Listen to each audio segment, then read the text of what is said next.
What's up, my people? The good ones and the bad ones. Back with another video. The scariest found footage with background information, part 2. And this video we're about to watch is about an hour long. An hour and 9 minutes, maybe more, with my commentary coming from my guy, The Dark Knight. So y'all stay tuned and try not to be scared. Yeah. Before we begin, if you're a fan of horror and all things strange, dark and creepy, or you're interested in ghosts, poltergeists and demons, and all things paranormal, then press the subscribe button to become a Dark Knight. It is free after all. And don't forget to turn on your bell icon. That way, whenever I upload a video, you will know. Let's begin.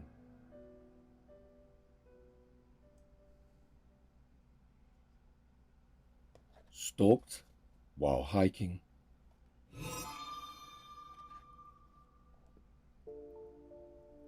The following disturbing footage was found by two hunters in a remote part deep in the forest of the Alpine Tundra in North America. A few years before this VHS footage was found and digitalized, a hiker went missing while on a routine hike back from his favorite fishing spot. The hiker that went missing was known in these parts of the Appalachian Mountains and its surrounding forests. In all accounts, the camper was an experienced outdoorsman and a seasoned camper and hunter. In other words, he could sustain himself living and hunting off the land. But after an unknown length of time in the forest, his family realized something was wrong when he never returned home after his usual time away. The Appalachian Mountains and its surrounding forest cover an area about 61,500 square miles, which is 159,000 kilometers squared. Think about it like this. The Appalachians are 1.5 times bigger than France. And somewhere in all of that dense forest, caves, valleys, mountains, rivers and streams, one lone hiker disappeared. So two hunters found an old broken camera and luckily they had the sense to check if there was any tape inside. Some of the footage on the video was corrupted due to water and weather damage. From the rest of the tape, it appears that the hiker was stalked and finally attacked by something unknown. What you're about to see is probably the last few moments of the hiker's actual footage. Watch.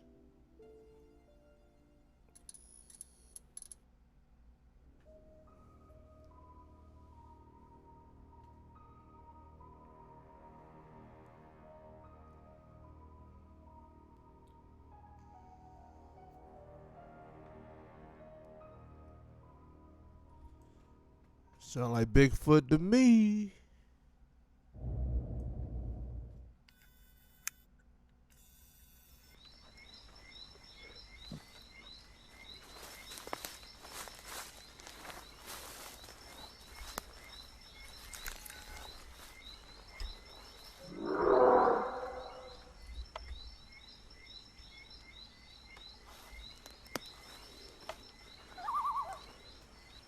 Most definitely Bigfoot.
One thing I'm gonna tell y'all was this: if one was in the far doing that call, he was letting the other ones know. It's always more than one. You better believe that. Sound like he walked up on one or one crept up on him. It was on. You never know what you gonna do. If you see this creature you never seen before, bigger than you, just snatch you up, hollering at you the way he hollered at you. That's why you better have that thing on you. Bop, bop. You feel me? If you want to get away. I don't know. Do you?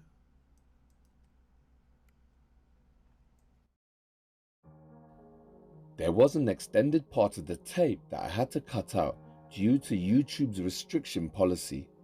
Suffice to say that there was a lot of screaming while something attacked and probably ate him alive. Whatever happened to the hunter, no one knows, but these are his last few moments before something terrible happened. A full investigation and search commenced in the days and weeks after he vanished, but nothing ever came of it. The hunter's name has been kept out of the video due to respect for the family. May he rest in peace. The final destination.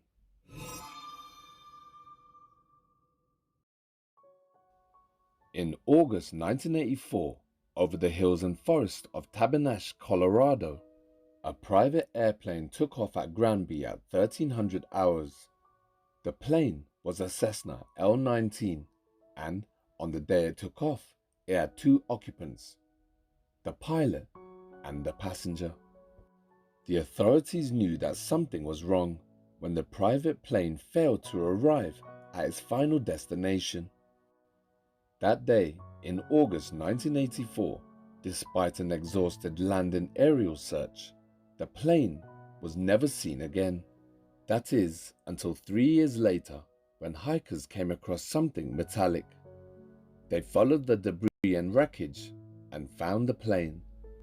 The plane was found on a slope of a high tree-covered ridge, which is why it was hard to spot from the air.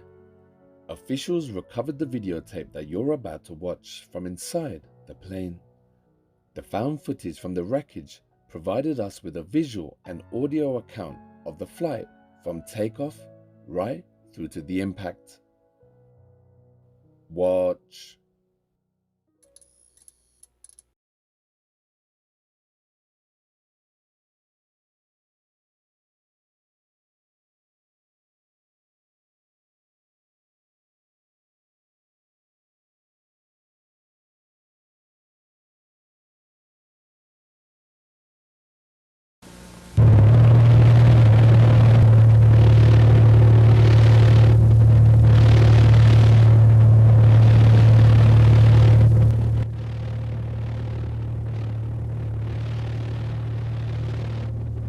Oh, it was too loud for y'all too, huh?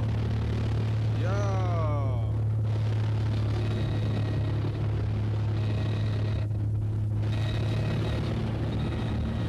Damn, hang on, Ronnie!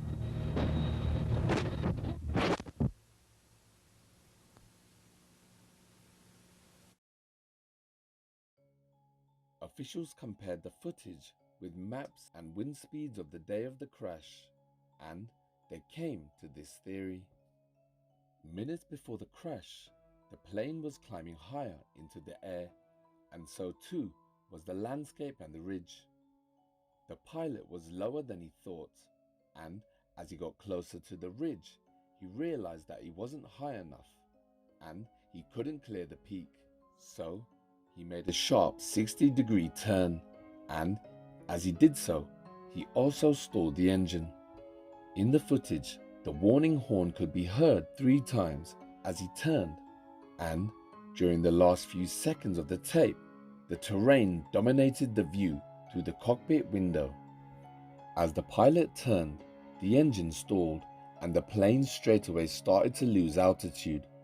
And then the plane flipped over, and as it entered the trees and crashed into the ridge, that became its final destination. Just before they crashed, the pilot shouts out to the passenger to hold on, Ronnie.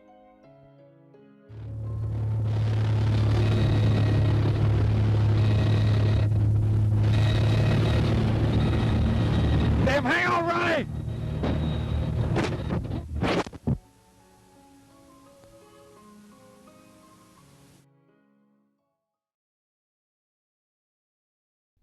A twisted fire starter.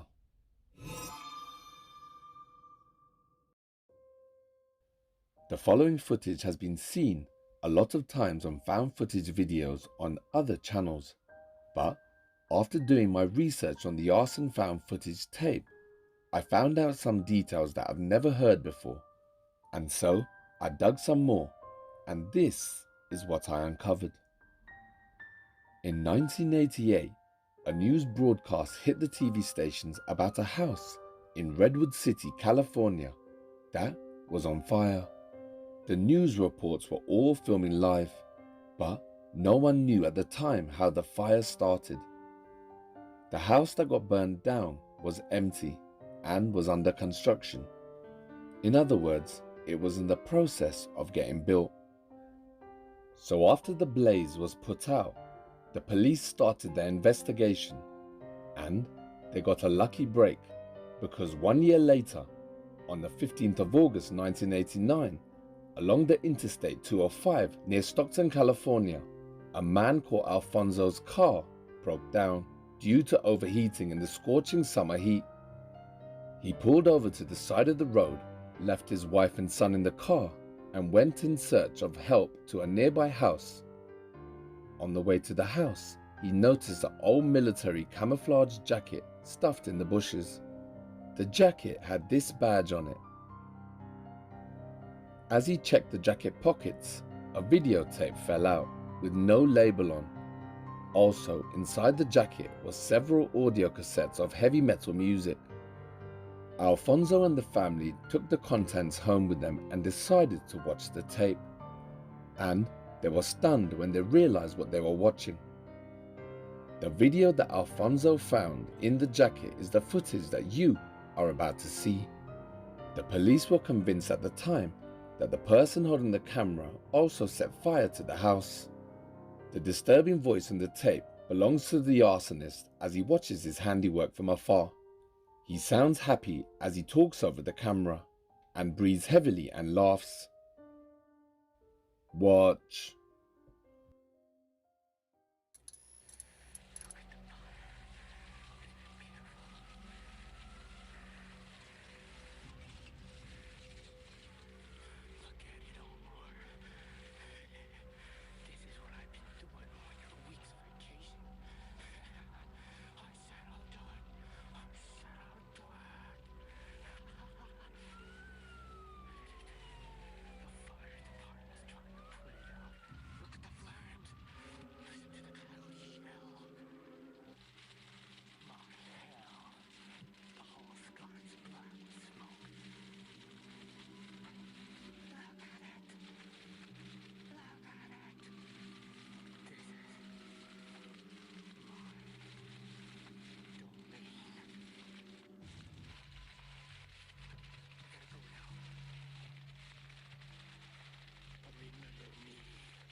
After watching the tape, Alfonso knew what it was and decided to turn it over to the police.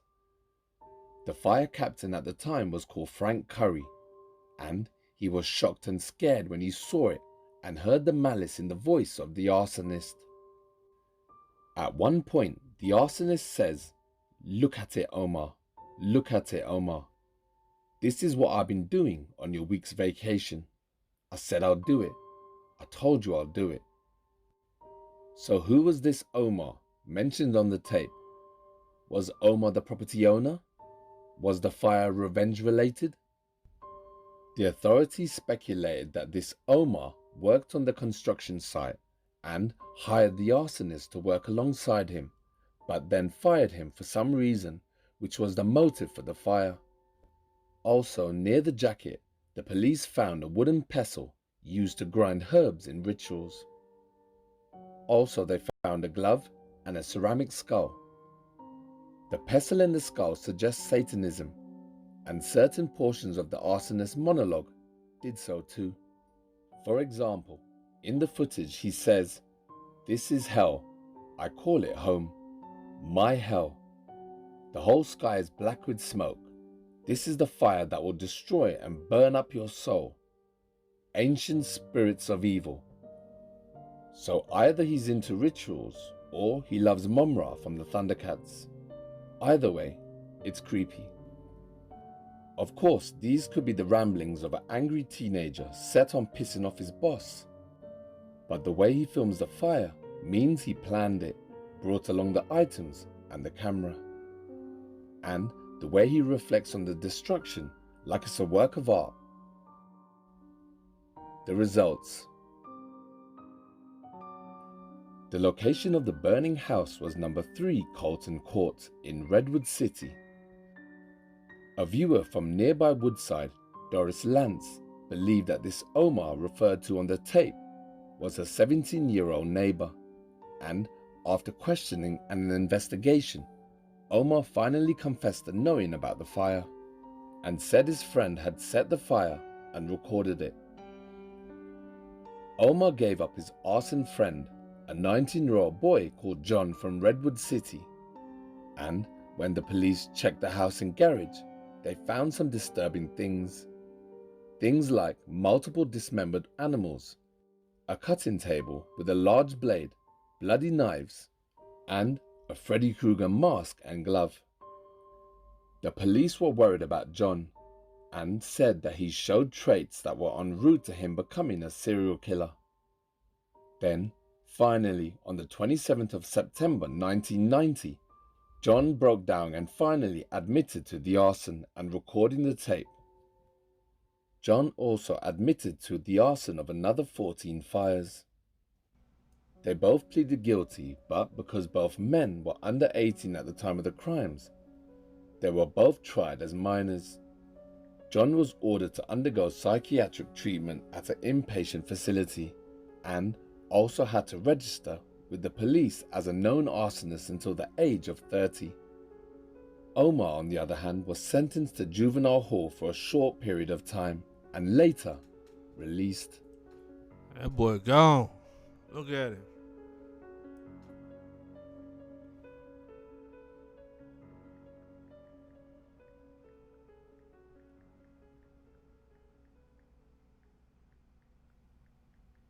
A $5 million secret.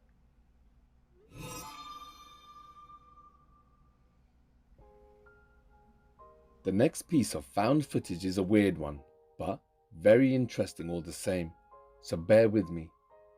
Also, I must admit, technically, the footage wasn't found, it was posted online, but no one knew who filmed and uploaded it. Also, it was filmed in secret, and since then, no one knows what happened to the person who recorded it afterwards. Here's the background information. On the 17th of November 2011, a mysterious video titled "You Have 30 Days to Pay Me $5 Million" was released online via LiveLeak and Facebook, and then, shortly afterwards, it was uploaded to YouTube. Also, alongside the video, there was a website that was created called NowIKnow.com that featured a countdown on screen for 1 month, which was December the 18th. The description of the video simply stated, "I just want to sell my silence. You have 30 days to pay me $5 million. Otherwise, I will upload the full version of the video." The video itself was footage of a mysterious man building and modifying a remote-controlled car with a GoPro camera mounted on the top. The footage was filmed in first-person mode. In other words, you never saw his face, you only saw what he was doing and where he went. In the video, after he finished modifying the car, It was followed with footage of his flight and arrival into Egypt, and it ended with him approaching the base of one of the Great Pyramids, where he places the modified RC car into a tiny shaft leading deeper into the pyramid. After some distance down the shaft, there's suddenly some interference of the camera as something comes into view. Just then, the camera cuts out. I want you to watch this video very carefully, and if you notice anything, no matter how big or small the detail is, like names, addresses, reflections, or anything at all, and if you do, drop it down in the comment section below, and let's see if we can piece this puzzle together. Here is the video. Watch.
Something tells me it's just the guy that keep calling my phone trying to hack me every day. Just joking.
Better go ahead and take that chance, y'all.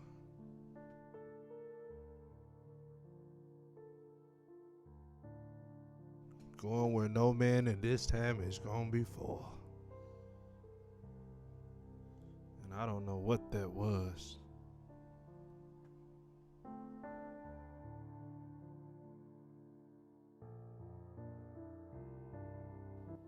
When the website's countdown hit 0, true to his word, the mysterious man uploaded the full-length version of the video. At the end of the tape, as the car drives down the shaft towards the center of the pyramid, it exits the shaft out into some sort of room, and we see what vaguely appears to be a figure of some sort, which is where the video cuts out after the interference. And that's it. There's no further information and no clear answer as to what the hell was the purpose of the footage. So many questions come to mind while watching this video, like who was the man and who was the video targeted at? Did he work on site or in the pyramid? And was he an archaeologist? And what did he find in the pyramid? Naturally, the theories range from the norm to the downright bizarre, like the footage being some sort of student project, or a viral advertisement, or it was an underground bunker where the government kept aliens, or even stranger still, it was the home of an immortal Egyptian priest. Well, I did say the theories were out there, didn't I? I've done my research and, as far as I can tell, no one has come forward as to the creator of the footage. This video has stuck with me over the years because it's so unusual and random that it must be real, right? I mean, I want nothing more than to know who made it and why, and what did he find out there. The original website was shut down not long after the video aired, and there was nothing else about this in the news or the papers, meaning it was covered up.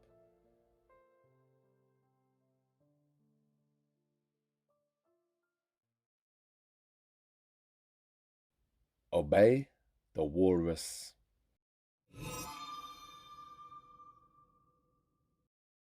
Warning. Watching the following footage is said to make bad things happen, so watch with caution.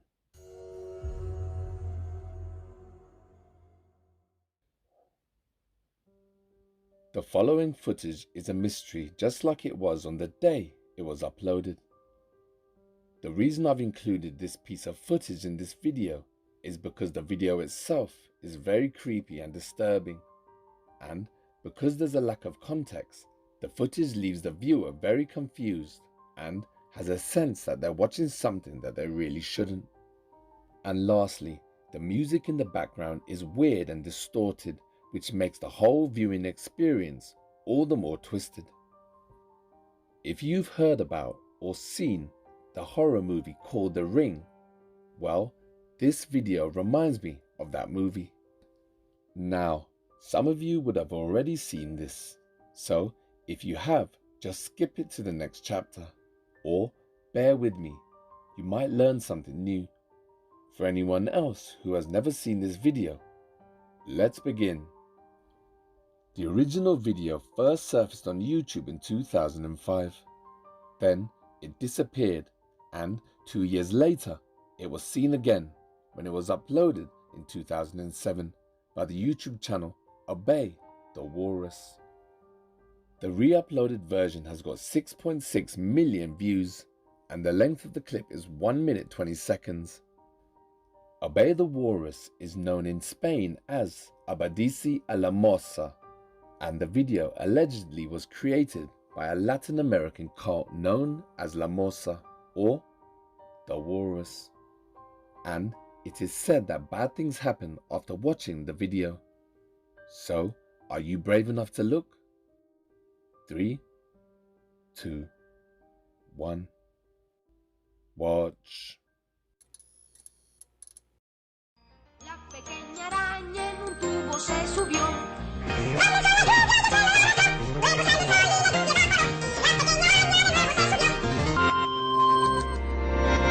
Pues se le sale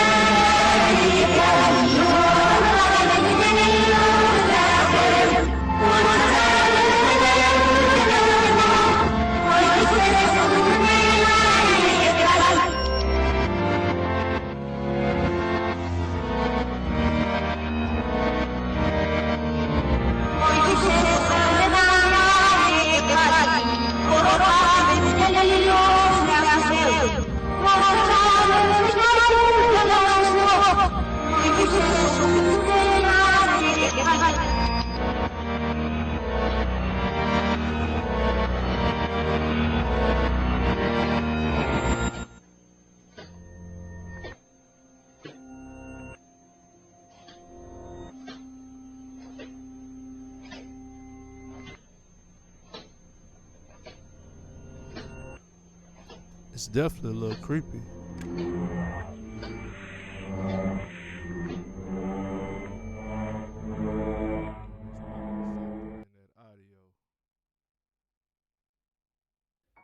The video Some begins type with of spell Andros curse. from the video game series Star Fox singing Itsy Bitsy Spider in Spanish. Then the song speeds up and it shows a distorted background. Then it shows a person named Sandy Crisp wandering about with an umbrella while distorted music is playing. She then comes closer to the camera before the image of a walrus is shown. The person in the video, Sandy Crisp, was born January the 13th in 1960 in California. She was a transgender woman who unfortunately contracted polio. Polio is an infectious disease caused by a virus that can spread from person to person, and it causes paralysis. Sandy experienced malpractice at the hands of the doctors who were treating her illness. They left her disfigured and disabled, and she had to use canes and a wheelchair to get around later in life. Before she died on the 27th of January 2021 because of COVID, she was seen in a Marilyn Manson music video for MTV. The clips from the video you just watched came from the 1994 film titled The Goddess Bunny. Because there's no context or any information about the video from start to finish, it leaves the viewers extremely confused as to what they just watched, and each viewer is left with a feeling of dread, like they shouldn't have watched it.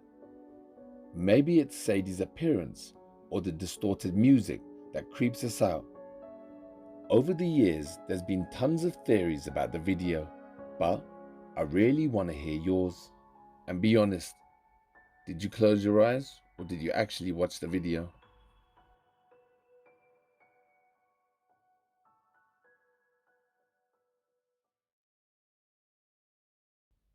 A View to a Kill.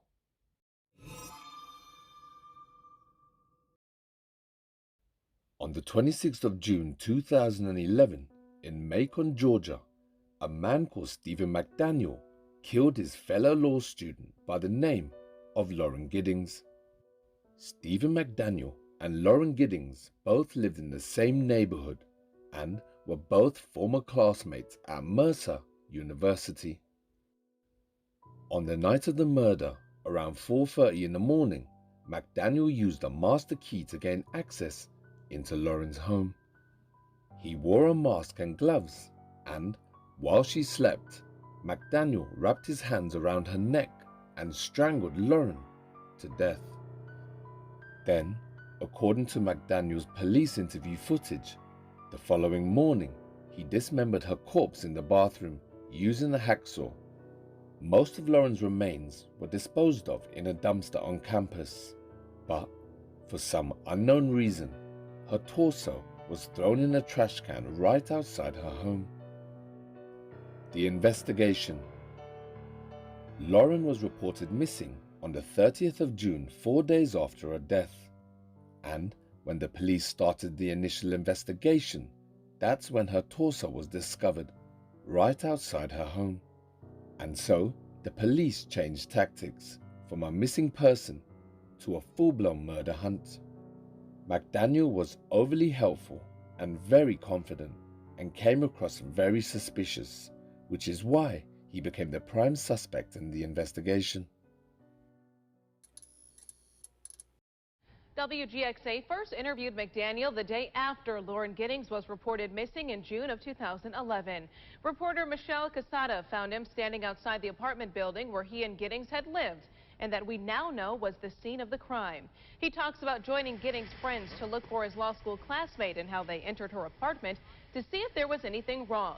It was also the first time McDaniel found out that a portion of Lauren Giddings' body had been recovered by police from the dumpster where he had put it. Knowing now that McDaniel had murdered and dismembered Giddings, the interview provides a glimpse inside the mind of a killer as he builds his story and his alibi. Take a look. Yeah, Lauren was my neighbor. We're just trying to find out where she is at this point. I mean, no one has seen her since Saturday. I mean, the last time anyone heard from her was an email that she sent out, and no one's heard from her since. Did you see her hang out with anyone at the time or anything like that? I mean, no one has seen her since Saturday. I haven't seen anything. I mean, you always hear noise outside, but it's just people walking by pretty much. And she just recently graduated from Mercer? Yeah, she and I we were both JD students. We graduated back in May. What kind of person was she? I mean, what did you see? I mean, she's as nice as can be. I mean, very personable, very much a people person. Do you know any enemies she might have had, somebody that might want to hurt her? No, we don't know where she is. I mean, the only thing we can think is that maybe she went out running and someone snatched her. He's a psychopath. Because I mean, we went over. One of her friends had a key. We went inside and tried to see if there was anything amiss, but I mean, she had a door jamb that was sitting right by it, so there was no sign that anyone broke in. I mean, the door was locked when everyone got here. I mean, we just don't know where she is. What about in the parking lot area? I know they've been doing a lot of, I think that's where they have recovered the body or whatever they recovered from there. Body? Had you seen anything there? Had you seen anything there? I mean, we don't know if this is the same person. You know what I mean? Like, they took out a body there earlier. We don't know if it's the same person or not. So that's why we're trying to ask people if they know who lived there. Are you okay, sir? I think I need to sit down. Okay. It wouldn't have affected a psychopath. Okay, that's the first clip of video Sociopath. Michelle Quesada did with Stephen McDaniel last Thursday, a week ago. To you, did he seem genuinely upset with the fact that the body had been discovered? Yeah, definitely. I mean, his expression, as you see in the beginning of the interview, he's very forthcoming with information. You know, he's calm. At this point, he only thinks that she's missing, so I guess he's, just offering information, anything that he can do to help. And then as soon as I mentioned the body, which I assumed that he already knew since everyone had been out there since 10 a.m. It had been all over the news, all over the web, and I guess he had been pulled in for questioning, and police, I don't know what police have told him. Police had told him at that time, so I guess no one had informed him that a body was recovered. All right, this second video, what will we see? Okay, so the second video is he actually gets pulled into the AT&T building next door. One of the employees brought him in, I guess, to just relax for a couple minutes after he found out about the news. And then he comes back out maybe 20 minutes later, and I asked him if he was okay, and he came up to me and began talking again. So at this point, our camera started rolling again, and he seemed receptive to it. He was not, he was not upset, saying that he didn't want to talk, so he just started talking again. All right, clip 2 with Stephen McDaniel, Michelle Quesada from last Thursday, guys. You've been studying for the bar? Yeah, no one had seen her since Saturday because there's not a whole lot of interaction unless we're doing classes. Right. And she was doing the online version of it. You all studied together, though? We were in, there's two different people, there's two companies that provide it. Kaplan provides it and Barbary provides it. I signed up with Barbary and I've been doing the lectures that they have in the mornings. She was doing the Kaplan online, so I hardly ever saw her. I would see her go out running, but What time would she go out running? I don't even know when. Was it at night or morning? I saw her midday a couple weeks ago. That was the last time I saw her, was coming back from the bar prep on the main campus because we got moved over there for a week or two. But she normally would run. That was the routine that she had. She ran all the time. She had a group that she would go running with. I don't know anyone that would want to hurt her. She was as nice a person as there is. He's caught. Was she moving soon? Did you know anything about her? Yeah. She was going to be moving out today. She was supposed to move out today.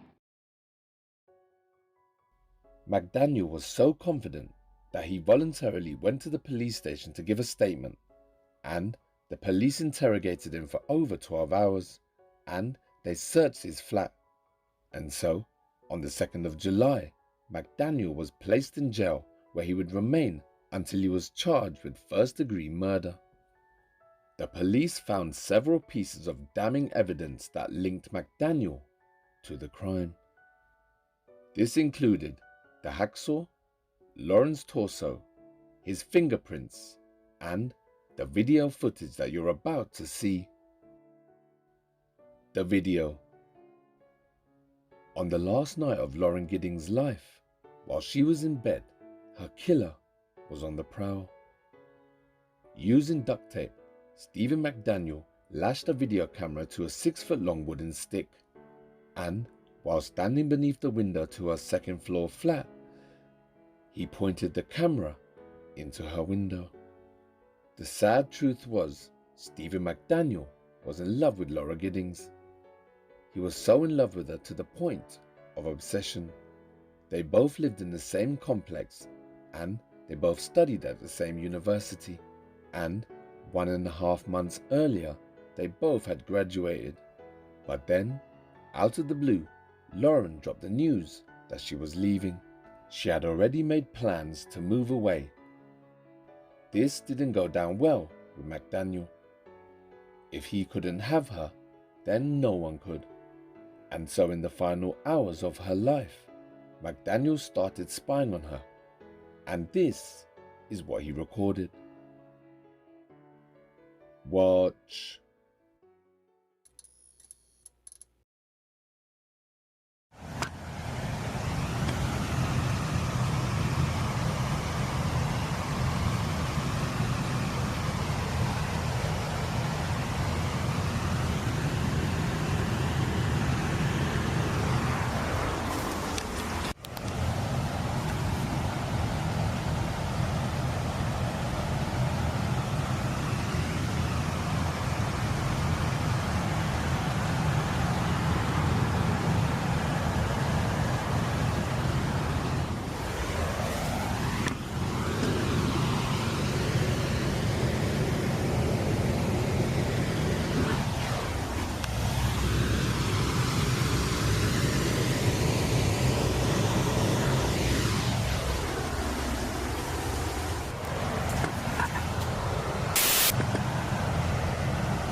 Later that night, Lauren Giddings was killed. The day after Lauren was reported missing by friends and family, a news channel, WGXA, was in the area doing an appeal for anyone who could help find Lauren. When lo and behold, Stephen McDaniel turns up and, once again, voluntarily gives a statement. Now, remember, McDaniel at this time had already killed Lauren, dismembered her body, and disposed of her remains. To him, he's committed the perfect crime. In the following clip, he comes across very suspicious and overly helpful as he describes Lauren's day-to-day routines, things that only someone close like family should know. Of course, now we have the foresight because we now know he killed her, but it's fascinating and sad watching how McDaniel acted at the time. Shortly after this, Stephen McDaniel was interviewed and charged and remanded into custody for the murder of Lauren Giddings. Stephen McDaniel pleaded guilty and was sentenced to life in prison with the possibility of parole after 30 years. He's eligible for parole in 2041. It's been 12 years since Lauren's death. She would have been 39 years old now. Her life was taken from her, and her family and friends miss her dearly. Rest in peace, Lauren. You'll forever be remembered.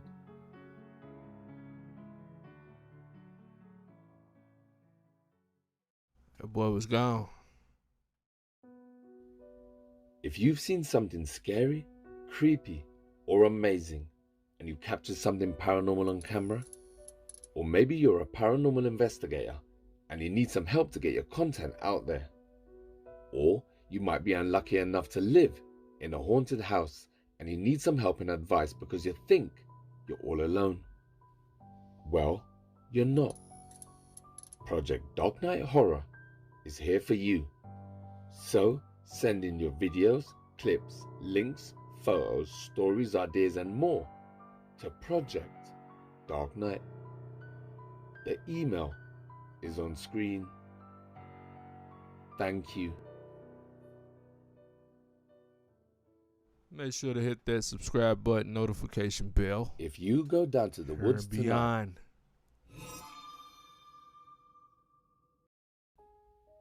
the following piece of content that you're about to watch ticks all the boxes according to what we expect to see in found footage.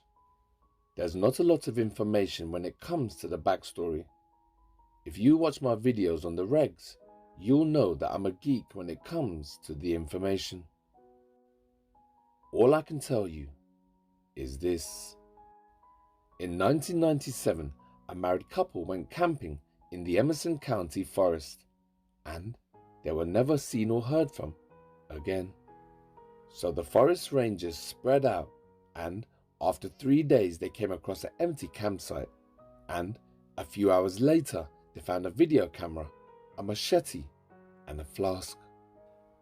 The machete and the flask shed no clues on the case, but the footage that the rangers recovered showed the missing couple walking through the forest.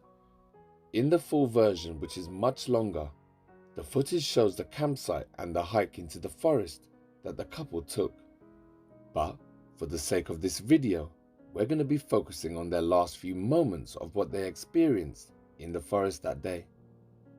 We believe that the couple came across something not human. Whether it was a ghost or some type of cryptid, that is up for debate. Whatever it was real, and it chased the couple, and that's when they dropped the camera, the machete, and the flask as they were trying to get away. Watch. Could it be another Bigfoot?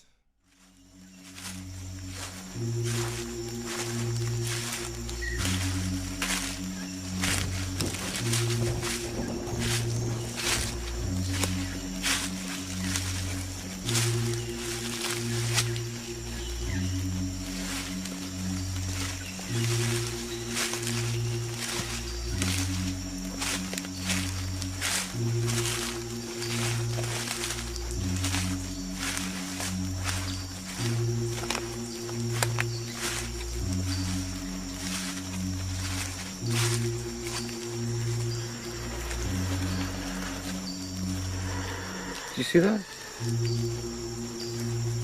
Over there, look, over there. Do you see that? What the hell?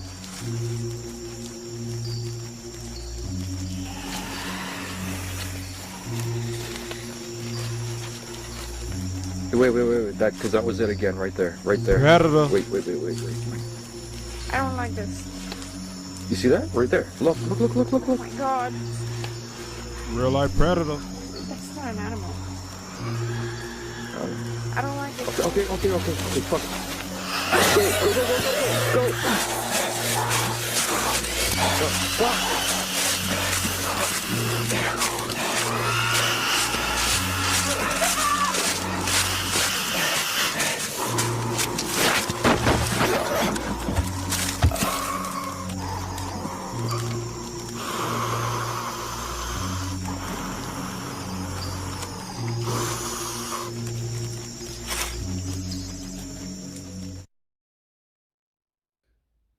Whoever uploaded this video also added the music for effect, which was a mistake. In this kind of situation, every sound... I ain't gonna lie. For whatever that was and how fast it was moving, I would have had to stand there and fight that with my machete.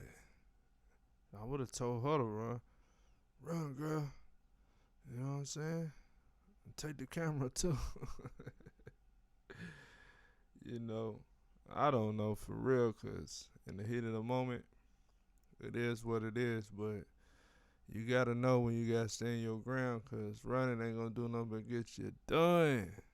I would have rather fought mines out, left some kind of evidence or whatever it was. If it's going to take me out, I'm just letting you know. Could be a clue. Also, I don't know why the footage is in black and white. Maybe it was in night vision and the couple were using the screen to navigate.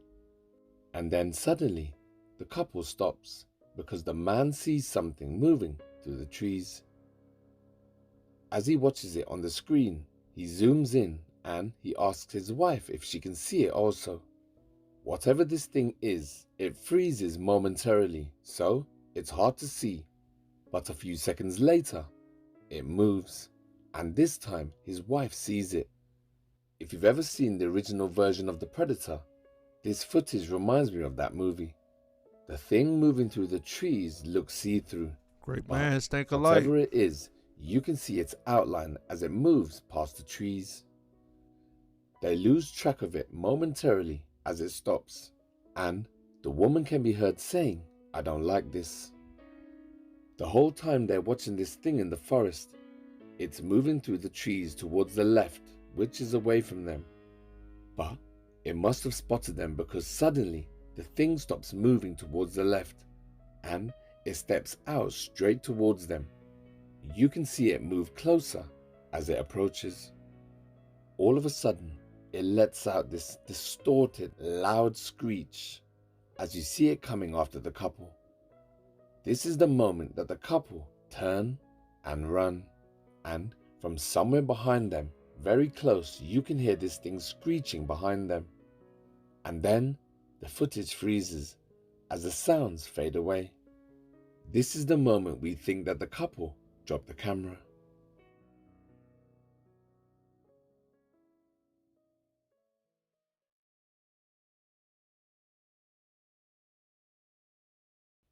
The scary found footage. For our final piece of found footage, we're going back to the year 2006. This piece of footage has always stayed with me over the years like a companion. And every now and then, a piece of footage comes along that is just so scary and realistic that it gets stored away in the library in our subconscious. For me, it was videos like Tim, John and Ben, when they went into the basement and something chased them away. Or another video that stayed with me was the Croatian stalking tape.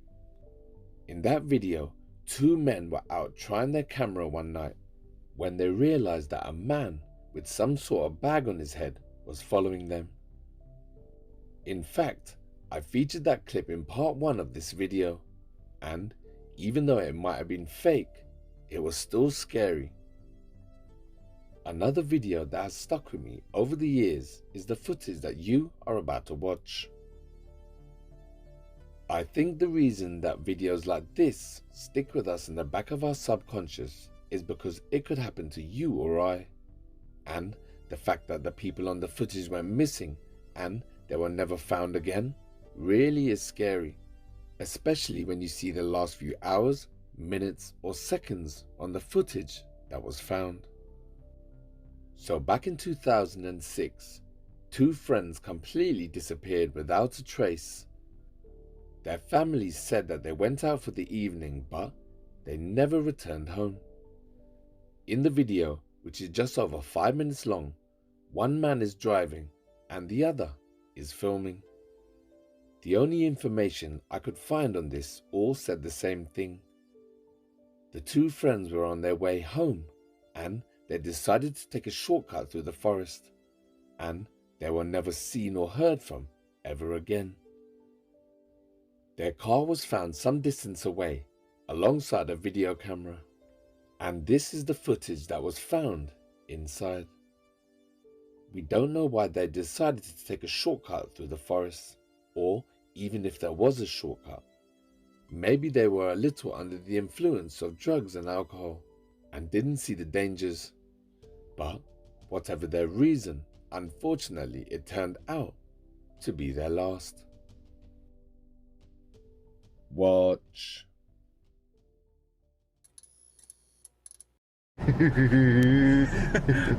Se jævla mørkt der. Jeg ser jo ikke noen ting. Bare ikke på lyset, nei. Idiot. Jeg tror det var så tåkete eller sånn doggete på ruta.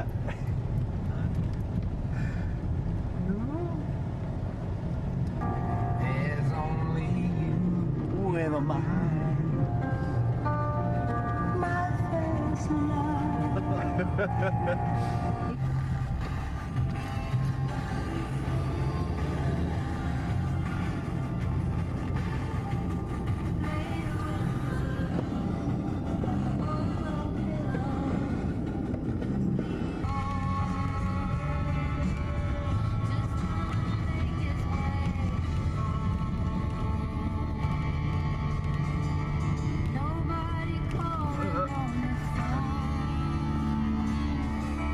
Except for the Pope, maybe in Rome.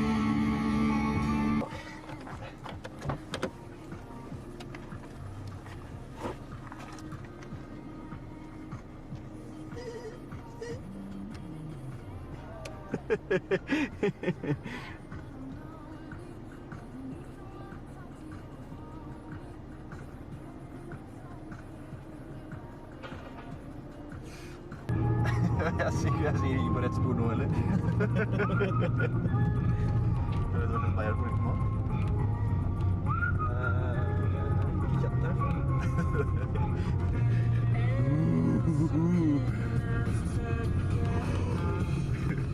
Fortsatt den veien her var litt creepy. Hva faen er det for noe?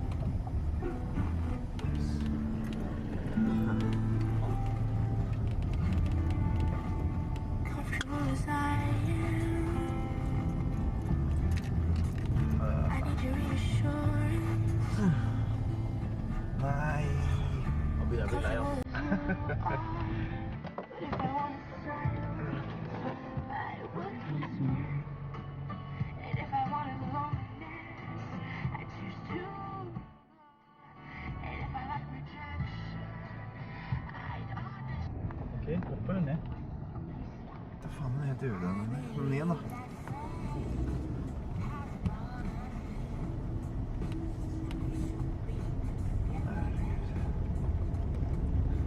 Skru på, skru på! Den er på der. Den er på.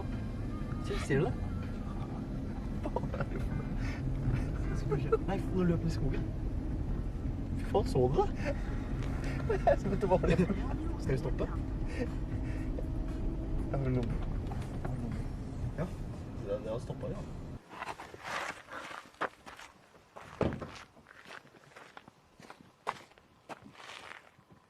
La oss åpne opp bagasjerommet.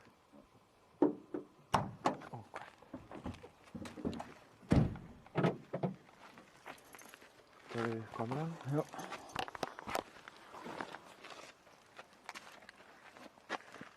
Så du hvor det ble, eller? Nei. Nei, det kan det.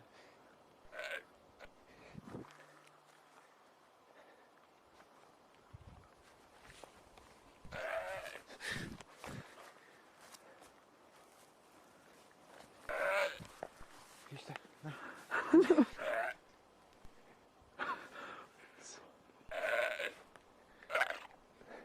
Det er faen meg overalt.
The footage starts with the friends listening to music on their way to their destination. The mood is one of happiness and friendship. As the footage progresses, they leave the urban landscape behind them, and you start to see more and more trees appearing on both sides of the road as they drive down a forest lane. Then, a moment later, the car stops in front of a barrier, which was meant to stop people from entering private land. One of the guys steps out and merrily lifts the barrier, and they drive through.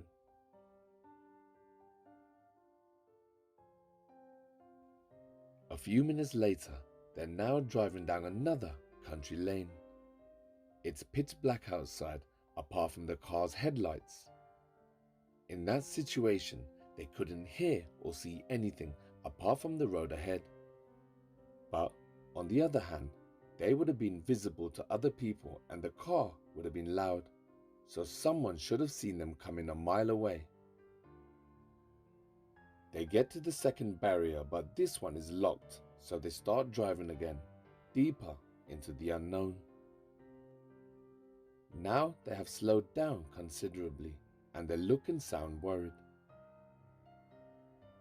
They see a sign and they get out of the car. They get a flashlight from the back of the car and they start to hear weird sounds all around them. It sounds animalistic, almost like a goat, but there's something not quite right. Whatever it is that's making that sound, it's coming closer, and the men look scared and are silent. The sound is coming from the trees around them. They move the light around, trying to get a look at whatever is stalking them, and one of the men laughs, but it's out of fear of the unknown. Then something appears in the center of the screen, moving directly towards them.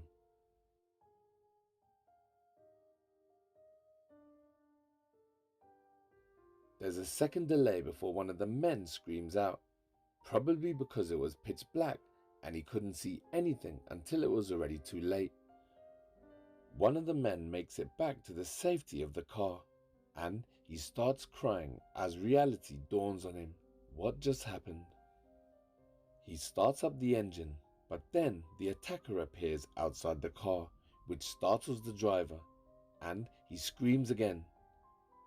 Just before the video ends, that thing makes an awful animalistic noise again and grabs the driver and drags him off into the night.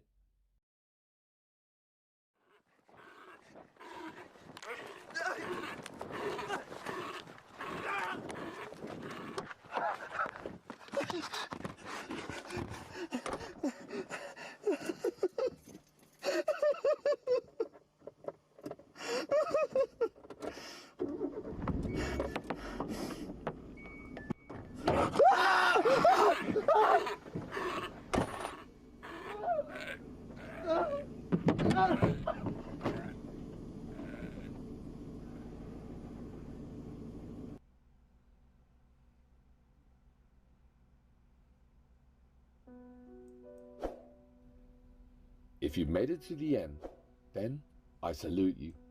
You prove that you're a true fan of horror. So remember, if you're interested in ghosts, poltergeists and demons, cursed objects, haunted houses and random...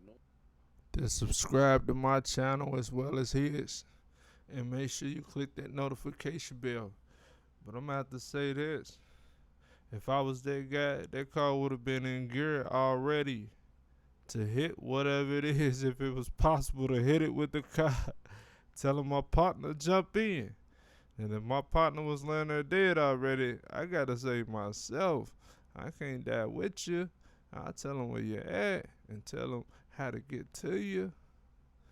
I'm just saying, man, you really got to be careful when you going into doors that you don't know nothing about. That first sign was he dropped that thing on his leg. I should have told him, like, you're in violation. But, you know, when I seen that thing, it kind of looked human nature. It kind of looked like a zombie or something, what we would have seen in a movie as a zombie. I don't know what it was, but whatever it was, if this was real, it must have some type of power to where it killed him instantly, because he was making noise and then the noise was gone. Just like that. Unless he know a pressure point to kill him instantly or something. I don't know. But y'all tell me what it is. But like I said, make sure you hit that subscribe button And make sure you click the notification bell and leave some comments. Tell me what you think. Until then, I'll catch you on the next one, 'cause I'm out of here. Peace.